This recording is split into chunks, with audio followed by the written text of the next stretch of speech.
많으신 하나님 아버지, 주님의 은혜에 날마다 감사를 드립니다. 우리의 연약한 삶을 하나님께서 인도하시고 또 붙들어 주시고 우리의 모든 마음이 하나님 앞으로 나아갈 수 있도록 주님 우리와 날마다 함께하여 주시옵소서. 오늘도 우리의 마음을 주님께 드릴 수 있도록 인도하시고 모든 걸음에 함께하시는 예수 그리스도를 의지하며 나아갈 수 있도록 우리와 함께하여 주시옵소서. 오늘도 우리의 모든 삶을 지켜주실 하나님을 신뢰하오며 사랑이 많으신 우리 주 예수 그리스도의 이름으로 기도드리옵나이다. 아멘. 저희 함께 찬송가 384장, 통일 찬송가로는 434장 나의 갈 길 다가도록 같이 찬송 드리시겠습니다. 찬송가 384장입니다. 나의 갈 길 다가도록 예수 인도하시니 내 주 안에 있는 긍휼 어찌 의심하리요. 믿음으로 사는 자는 하늘 위로 받겠네. 무슨 일을 만나든지 난 사형통하리라. 무슨 일을 만나든지 만사형통하리라. 나의 갈 길 다가도록 예수 인도하시니 어려운 일 당한 때도 족한 은혜 주시네. 나는 심히 고단하고 영혼 매우 가라나. 나의 앞에 반석에서 샘물 나게 하시네.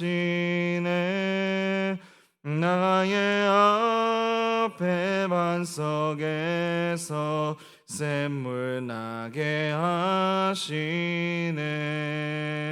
나의 갈 길 다가도록 예수 인도하시니 그의 사랑 어찌 큰지 말로 알 수 없도다. 성령 감화 받은 영혼 하늘 날아갈 때에 영영 부를 나의 찬송 예수 인도하셨네.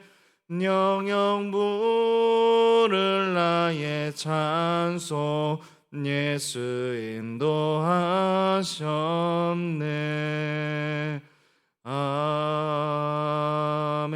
아멘. 오늘 우리에게 주신 하나님의 말씀은 이사야서 65장 1절부터 16절까지 있는 말씀입니다. 구약 성경 1046면쯤에 있습니다. 이사야서 65장 1절에서 16절까지 있는 말씀을 함께 교독하시고 마지막 16절은 합독하시겠습니다. 나는 나를 구하지 아니하던 자에게 물음을 받았으며 나를 찾지 아니하던 자에게 찾아냄이 되었으며 내 이름을 부르지 아니하던 나라에 내가 여기 있노라 내가 여기 있노라 하였노라. 내가 종일 손을 펴서 자기의 생각을 따라 옳지 않은 길을 걸어가는 패역한 백성들을 불렀나니 곧 동산에서 제사하며 벽돌 위에서 분향하여 내 앞에서 항상 내 노를 일으키는 백성이라. 그들이 무덤 사이에 앉으며 은밀한 처소에서 밤을 지내며 돼지고기를 먹으며 가증한 것들의 국을 그릇에 담으면서 사람에게 이르기를 너는 내 자리에 서 있고 내게 가까이 하지 말라. 나는 너보다 거룩함이라 하나니 이런 자들은 내 코의 연기요 종일 타는 불이로다. 보라 이것이 내 앞에 기록되었으니 내가 잠잠하지 아니하고 반드시 보응하되 그들의 품에 보응하리라. 너희의 죄악과 너희의 조상들의 죄악은 한 가지니 그들이 산 위에서 분향하며 작은 산 위에서 나를 능욕하였습니다. 그러므로 내가 먼저 그들의 행위를 헤아리고 그들의 품에 보응하리라. 여호와가 말하였느니라. 여호와께서 이와 같이 말씀하시되 포도송이에는 즙이 있으므로 사람들이 말하기를 그것을 상하지 말라. 거기 복이 있느니라 하나니 나도 내 종들을 위하여 그와 같이 행하여 다 멸하지 아니하고 내가 야곱에게서 씨를 내며 유다에게서 나의 산들을 기업으로 얻을 자를 내리니 내가 택한 자가 이를 기업으로 얻을 것이요 나의 종들이 거기에 살 것이라. 사로는 양떼의 우리가 되겠고 아골골짜기는 솥대가 눕는 곳이 되어 나를 찾은 내 백성의 소유가 되려니와 오직 나 여호와를 버리며 나의 성산을 잊고 가색의 상을 베풀며 무니에게 섞은 술을 가득히 붓는 너희여. 내가 너희를 칼에 붙일 것인즉 다 굽으리고 죽임을 당하리니 이는 내가 불러도 너희가 대답하지 아니하며 내가 말하여도 듣지 아니하고 나의 눈에 악을 행하였으며 내가 즐겨하지 아니하는 일을 택하였음이니라. 이러므로 주 여호와께서 이와 같이 말씀하시니라. 보라 나의 종들은 먹을 것이로되 너희는 줄일 것이니라. 보라 나의 종들은 마실 것이로되 너희는 갈할 것이니라. 보라 나의 종들은 기뻐할 것이로되 너희는 수치를 당할 것이니라. 보라 나의 종들은 마음이 즐거움으로 노래할 것이로되 너희는 마음이 슬픔으로 울며 심령이 상함으로 통곡할 것이며 또 너희가 남겨놓은 이름은 내가 택한 자의 저주거리가 될 것이니라. 주 여호와 내가 너를 죽이고 내 종들은 다른 이름으로 부르리라. 이러므로 땅에서 자기를 위하여 복을 구하는 자는 진리의 하나님을 향하여 복을 구할 것이요 땅에서 맹세하는 자는 진리의 하나님으로 맹세하리니 이는 이전 환난이 잊어졌고 내 눈앞에 숨겨졌음이로라. 아멘. 하나님께서는 당신의 백성을 무척이나 사랑하시죠. 하나님은 당신의 백성이 이 땅에서 하나님을 경외하면서 하나님이 기뻐하시는 일을 하며 살아가기를 원하십니다. 그래서 주님은 사실 우리의 전부입니다. 우리는 주님이 없이는 단 한순간도 살아갈 수 없습니다. 주님이 우리의 삶을 인도해 주지 아니하시면 우리는 아무것도 할 수 없지만 주님이 우리의 삶 가운데 함께 하실 때 우리가 그의 능력 안에서 무엇이든 할 수 있을 줄을 믿습니다. 이처럼 하나님과 함께하는 것이 우리의 영 그리고 우리의 몸과 마음을 살릴 수 있는 길임에도 불구하고 오늘 본문을 보시면 이제 패역한 이스라엘 백성들이 하나님을 찾지 않아서 하나님으로부터 이제 저주를 받는 장면을 이제 보고 있습니다. 그래서 본문을 보시면 이스라엘 백성이 어떤 고통을 당하는 그런 시기가 있었던 것 같아요. 그래서 일이 생각대로 잘 풀리지 않는 어떤 그러한 순환의 시간들이 있었던 것 같습니다. 근데 그럼에도 불구하고 하나님을 잘 찾지 않습니다. 그리고 더 중요한 것은 하나님이 그들 가운데 일부러 나타나시지도 않는다는 거예요. 그래서 이 하나님께서 1절에서 이렇게 말씀하고 계시죠. 나는 나를 구하지 아니하던 자에게 물음을 받았으며 나를 찾지 아니하던 자에게 찾아냄이 되었으며 내 이름을 부르지 아니하던 나라에는 내가 여기 있노라 하였노라. 그러니까 나를 구하지 않던 자에게 물음을 받았다. 그리고 나를 찾지 아니하던 자에게 찾아냄이 되었다. 이것은 이 패역한 백성들이 하나님이 있는지를 묻거나 그리고 또는 우연적으로 하나님을 발견하게 되는 것입니다. 그러니까 어떠한 경로든 본인들이 직접 하나님을 찾아낸다든지 본인들이 직접 하나님에 대해서 하나님이 살아계시나? 이런 부분들을 본인들이 이렇게 생각을 해낸다는 거지 하나님께서 이들에게 드러내시는 것이 아니라는 겁니다. 그러나 1절 하반절을 보시면 오히려 하나님의 이름을 구하지 않던 나라에는 하나님이 직접 당신을 드러내시면서 내가 여기 있노라 그렇게 말씀하신다는 것이죠. 그러니까 이거는 비애입니다. 비애. 하나님이 그토록이나 당신의 백성으로 삼겠다던 이스라엘 백성에게는 정작 나타나지 아니하시고 그렇지 않은 이방인들에게는 오히려 하나님께서 당신을 드러내고 계신다는 것이죠. 그래서 하나님께서는 2절에서 볼 수 있듯이 당신의 백성을 계속 부르셨습니다. 그런데 여기에 재밌는 표현들이 있습니다. 내가 종일 손을 펴서 자기 생각을 따라 옳지 않은 길을 걸어가는 패역한 백성을 불렀다. 이 백성들이 어떤 백성들이냐면 3절에 있는 말씀입니다. 곧 동산에서 제사하며 벽돌 위에서 분향하여 내 앞에서 항상 내 노를 일으키는 백성이다. 하나님께서 우상 숭배로 하나님을 거부하고 있던 이스라엘 백성들을 그대로 다 지켜보고 계셨다라는 것이죠. 그러니까 하나님이 이들의 행위, 그러니까 우리의 모든 행위도 하나님께서 다 살펴보십니다. 그래서 4절과 5절을 보니까 이렇게 나와 있습니다. 그들이 무덤 사이에 앉으며 은밀한 처소에서 밤을 지내며 돼지고기를 먹으며 가증한 것들의 국을 그릇에 담으면서 사람에게 이르기를 너는 네 자리에 서 있고 나에게 가까이 하지 말라. 나는 너보다 거룩함이라 하나니 이런 자들은 내 코에 연기요 종일 타는 불이로다. 아멘. 이렇게 말씀하고 있습니다. 이 중에서 돼지고기를 먹지 말라는 것은 이제 레위기 11장 이제 7절에 이제 나와 있는 말씀으로서 율법을 지켜야 되는 항목입니다. 우리는 뭐 돼지고기 지금은 너무나도 잘 먹고 있고 없으면 못 사는 사람 분들도 있으시겠지만 이때 당시에는 하나님께서 어떤 말씀을 하셨냐면 이 돼지의 경우에는 이제 되새김질을 할 수 없는 동물이기 때문에 하나님께서 부정한 동물로 여기셨습니다. 그래서 지금 하나님께서 이 이스라엘 백성에게 너희들이 지금 돼지고기를 먹고 있다라고 이렇게 지적을 하시는 것은 이 사람들이 돼지고기를 먹음으로써 또 우상 숭배를 하고 있다라는 것을 지금 하나님께서 지적을 하고 계시는 것입니다.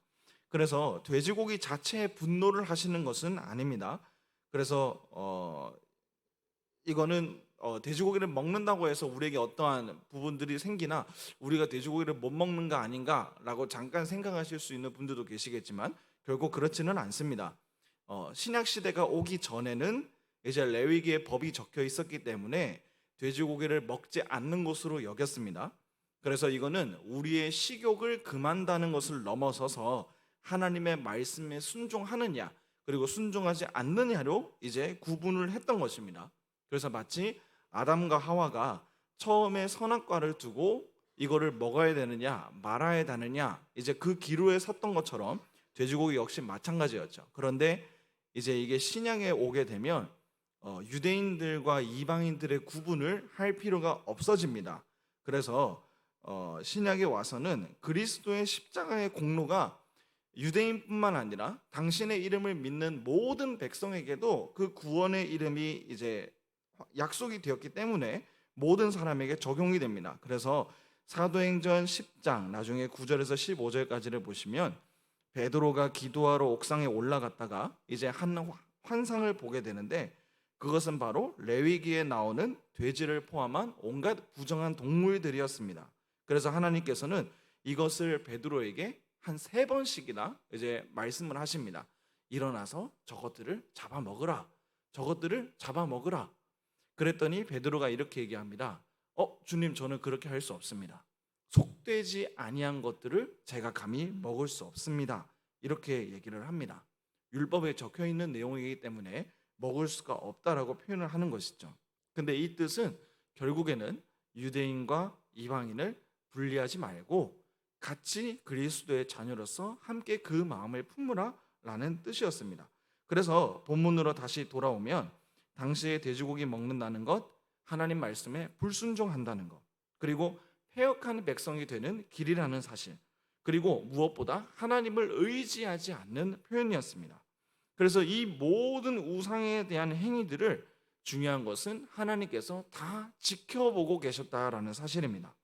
그래 놓고는 우리가 이제 5절을 읽었지만 우상 숭배를 하면서도 자기들끼리 뭐라고 얘기하냐면 내가 너보다 더 거룩해.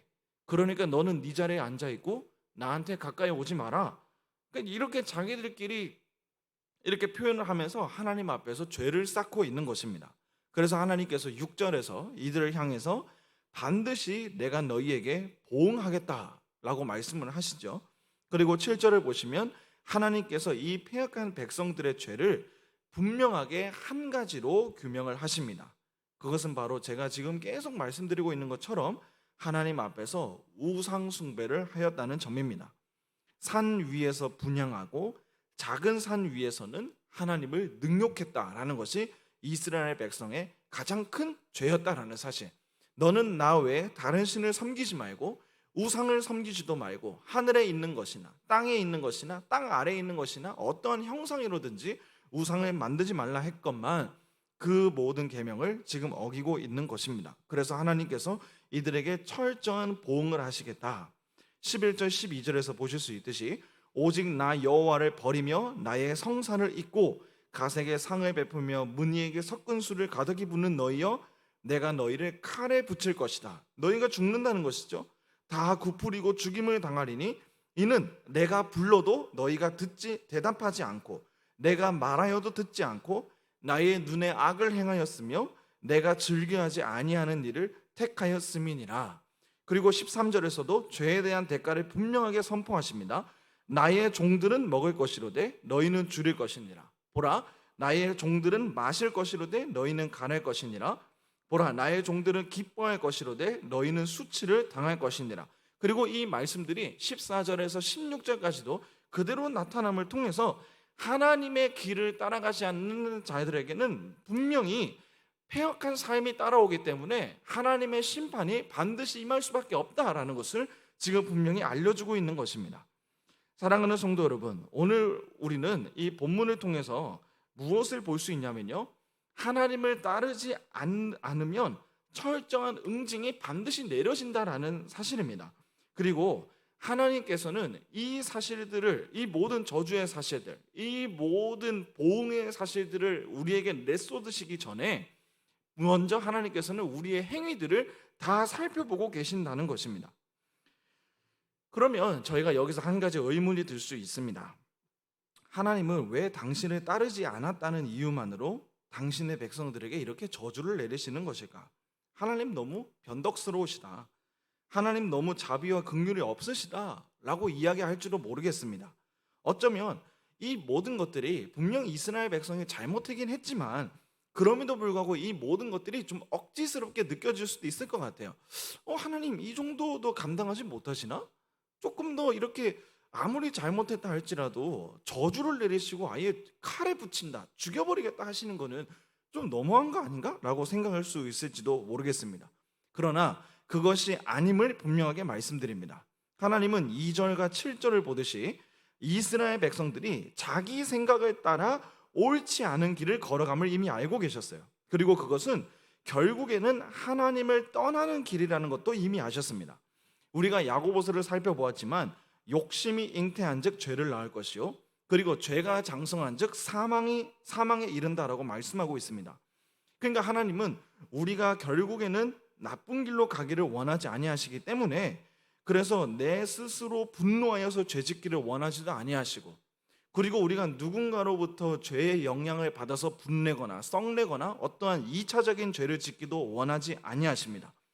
하나님은 우리가 우리의 마음을 당신에게 두기를 원하시고 날마다 하나님이 내 삶의 전부라는 그 귀한 마음을 가지고 살아가기를 원하십니다. 그리고 두 번째로 우리가 생각해 볼 것은, 하나님께서 이 패역한 백성에게 저주를 내리시는 이 행동들이 왜 이런 행동을 할 수밖에 없느냐? 결국에는 누구를 위해서냐면 이 땅에서 당신의 이름을 믿고 살아가는 주님의 자녀들을 위해서 저주를 내리시는 것으로 우리가 보아야 한다는 것입니다. 패역한 자들이 우상 숭배를 통해서 자기의 죄악을 쌓게 되면 하나님께서 율법으로 정의와 공의를 세워 놓으셨던 이 땅이 어떻게 되겠습니까? 도덕이 무너지고 사람들 사이에 어떠한 정의가 무너지고 우상 숭배를 통해서 여호와의 율법이 사라지는 것처럼 보인다면 이들이 더 이상 이 땅에서 착하게 살아야 될 이유가 없습니다. 그렇기 때문에 이 땅이 계속 죄로 쌓이게 되는 것이죠. 그러면 누가 힘들어지겠습니까? 하나님의 말씀을 믿고 살아가는 백성들이 힘들어지는 겁니다. 그렇기 때문에 하나님은 당신의 백성을 지키시기 위해서 이 패역한 백성에게 저주와 경고의 말씀을 하시는 것이죠. 그래서 우리가 이 사실을 기억해서 세상은 변하더라도 영원히 변하지 않는 하나님의 말씀을 의지할 수 있기를 주님의 이름으로 축복합니다. 그래서 저희가 말씀을 정리합니다. 이스라엘 백성 중 어떤 무리는 하나님을 의지하지 않고 우상 숭배로 자기의 몸과 마음을 다 더럽혔습니다. 그들은 자기들의 짧은 생각을 따라서 옳지 않은 길을 걸어갔고, 그리고 우상 숭배로 인해 자기의 몸과 마음을 더럽혔습니다. 그러나 주님은 그 행위를 다 아셨다는 것입니다. 오늘 나의 마음은 하나님 앞에서 어떠한 마음을 지녀야겠습니까? 패역한 백성이 되지 않도록, 말씀을 잊어버리는 자가 되지 않도록 오늘도 말씀과 기도로 나를 무장하여서 나 자신과 또 우리의 가정과 또 우리의 교회를 위해서 기도해야 할 줄을 믿습니다. 하나님께서는 당신의 백성들이 이 땅에서 살아갈 때 고통받으며 살아가기를 원하지 아니하십니다. 하나님은 분명히 우리의 삶을 지키기를 원하십니다. 그래서 좁지만 신실한 이 길을 계속 담대하게 걸어가 정말 날마다 승리하며 살아갈 수 있는 저와 우리 모두의 삶이 될 수 있기를 주님의 이름으로 축복합니다. 이 시간 저희 함께 토요일 기도 제목 함께 기도하는 마음으로 읽도록 하겠습니다. 우리를 시험에 들게 마시고 다만 악에서 구하옵소서. 스스로 욕심에 미혹되어 시험받지 않도록 늘 우리의 마음을 살피게 하옵소서. 죄를 미워하며 악으로부터 떠나게 하시고 영의 눈을 밝히사 오직 거룩과 경건에 힘쓰는 자들이 되게 하옵소서. 신령과 진정으로 드리는 주일 예배 되게 하옵소서. 대면과 비대면으로 드리는 교회와 모든 가정에 성령으로 임재하사 모든 이가 주님의 영광을 보게 하옵소서. 형식과 의무가 아닌 영과 진리로 드리게 하시고 말씀을 전하시는 이상훈 목사님에게 성령의 능력으로 함께하사 살아계신 하나님의 말씀을 담대히 선포하게 하옵소서. 예배를 드리는 모든 영혼들은 주님의 은혜 안에서 참된 안식을 누리게 하옵소서. 아멘. 이 시간 함께 기도 말씀을 통해서 기도하시기를 원합니다. 하나님께서는 당신의 백성들이 패역한 길로 걸어가는지 당신의 길로 걸어가는지를 그 행위를 다 지켜보고 계십니다. 그리고 때로 하나님께서 이들에게 저주를 붓는 것처럼 보이는 모든 사건들, 말씀에 순종하지 않으면 너희에게 온전한 그 응징이 임할 수밖에 없다는 것은 이 땅에서 믿음을 지키고 살아가는 당신의 백성들이 곤란에 처하지 않기 위하여 주님께서 보호하시는 것이라는 것을 우리가 믿기를 원합니다. 그래서 오늘 하루도 또한 우리가 주님 앞에 불려가는 그 모든 순간까지 우리의 마음과 우리의 모든 행위가 하나님 앞에서 온전해질 수 있도록, 그리하여 우리가 시험당하지 않고 이 믿음의 걸음들을 온전히 걸어갈 수 있게 해달라고 또 우리 매일 말씀 기도 운동 제목과 함께 주여 한번 부르시고 기도하며 나아가도록 하겠습니다. 주여. 사랑이 많으신 하나님 아버지, 오늘 우리가 이사야의 말씀을 통해 우리에게 함께 하시는 하나님의 그 말씀을 오늘도 바라보기를 원합니다. 주님, 우리와 함께 하시는 주님의 은혜를 바라보기를 원합니다. 주님, 우리에게 신실한 마음으로 함께 하시는 주님을 바라볼 수 있도록 주님 우리와 함께하여 주시옵소서. 주님, 우리에게 믿음을 주시고 우리에게 온전히 감당할 수 있고자 하는 마음을 주시기를 원합니다. 오늘 말씀을 통해 우리에게 주시는 하나님의 그 섭리를 바라보기를 원합니다. 주님, 우리의 삶 가운데 함께 하시는 그 주님, 당신의 백성들을 하나하나 지키시고 당신의 백성들의 그 모자람까지 또한 그 연약함까지 오늘도 세상을 지키며 은혜 가운데 살아갈 수 있도록 주님께서 당신의 백성을 붙드심을 바라보게 됩니다. 주님, 우리와 함께하여 주시고 우리의 마음이 온전히 하나님께를 향할 수 있도록 주님 인도하여 주시옵소서. 주님을 더욱더 바라볼 수 있고자 하는 은혜를 더하여 주시옵소서. 날마다 주님과 함께 동행할 수 있도록 우리의 삶 가운데 주님의 은혜로 함께할 수 있도록 아버지 우리와 함께하시고 인도하시고 돌보아 주시기를 원합니다. 주님 말씀 따라 살아가기를 원합니다. 말씀 따라 순종하기를 원합니다. 우리의 모든 행위를 주님께서 다 지켜보고 계시는 것을 우리가 알아봅니다. 주님 앞에서 오늘의 우리의 마음이 정말 정결해지기를 원합니다. 오늘도 우리가 주님 앞에서 우리의 마음과 행위를 돌이켜보기를 원합니다. 우리의 마음 가운데 함께 하시는 그 주님을 의지하며 또한 우리에게 정말 마음에 정말 그리스도의 마음으로 충만하여지기를 원합니다. 우리의 연약한 심령들 주여 오늘도 세워주시옵소서. 오늘도 주님의 이름으로 세상을 살아가는 모든 주님의 백성들에게 주께서 함께